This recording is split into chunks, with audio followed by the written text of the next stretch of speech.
Akbar the great చక్రవర్తి Lord Mountbatten అంటే ఈ దేశం పైన దాడి చేసి ఆక్రమించుకున్న వారిని చక్రవర్తులుగాను లార్డ్స్ గాను తీర్చిదిద్దబడ్డాయి. అదే 400 సంవత్సరాలు ఈ దేశాన్ని ఆక్రమించుకొని కూడబెట్టి మన ఆస్తులని ధ్వంసం చేసుకుని మన దేవాలయాన్ని పాడు చేసిన వారిని చక్రవర్తులుగా కీర్తించారు. ఎందుకంటే గత 60 సంవత్సరాలుగా స్వతంత్రం వచ్చినప్పటి నుంచి 60 సంవత్సరాలుగా పాలించిన పార్టీ మత సంతుష్టీకరణ కోసం కేవలం ఓట్ బ్యాంక్ రాజకీయాల కోసం ఆ లైన్ ఎంచుకున్నారు.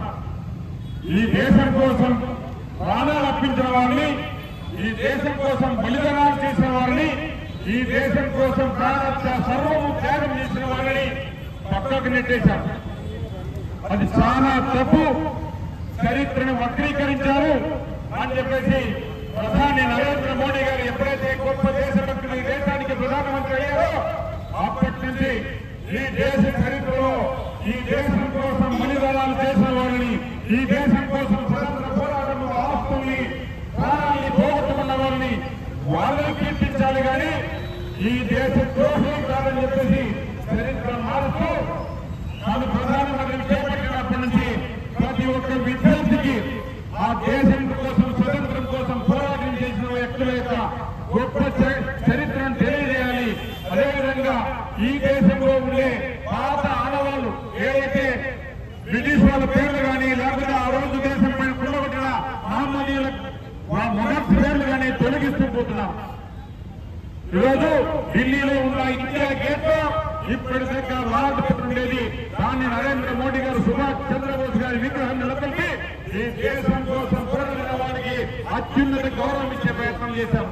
అదేవిధంగా పండిత్ సర్దార్ వల్లభాయ్ పటేల్ గారు ఈ దేశం కోసం 554 సంస్థానాన్ని విలీనం చేసి దేశాన్ని విధానాలుగా ఉండాలని అఖండ భారతం చేసిన వ్యక్తి 585 అడుగుల ఎత్తుతో ప్రపంచంలో ఏ నేతకు లేనంత ఎత్తుతో విగ్రహాన్ని కట్టించి ఈరోజు దానికి నివారణ అర్పించడం జరిగింది.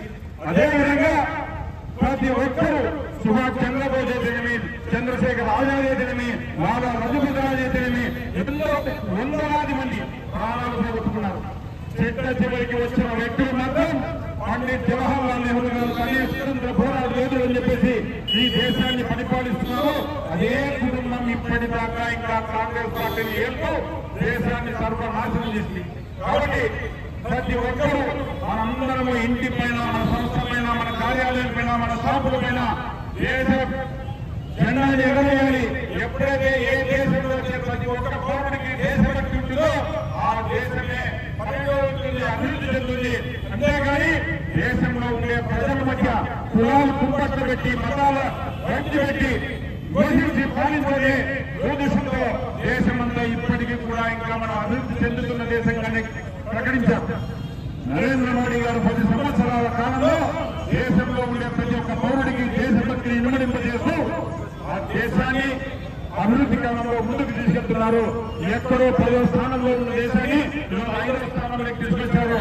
ఇంకా ప్రతి ఈ 5 సంవత్సరాల్లో మన దేశం అమెరికా, చైనా తర్వాత 3వ అగ్రదేశంగా నిలబెట్టబోతున్నారు.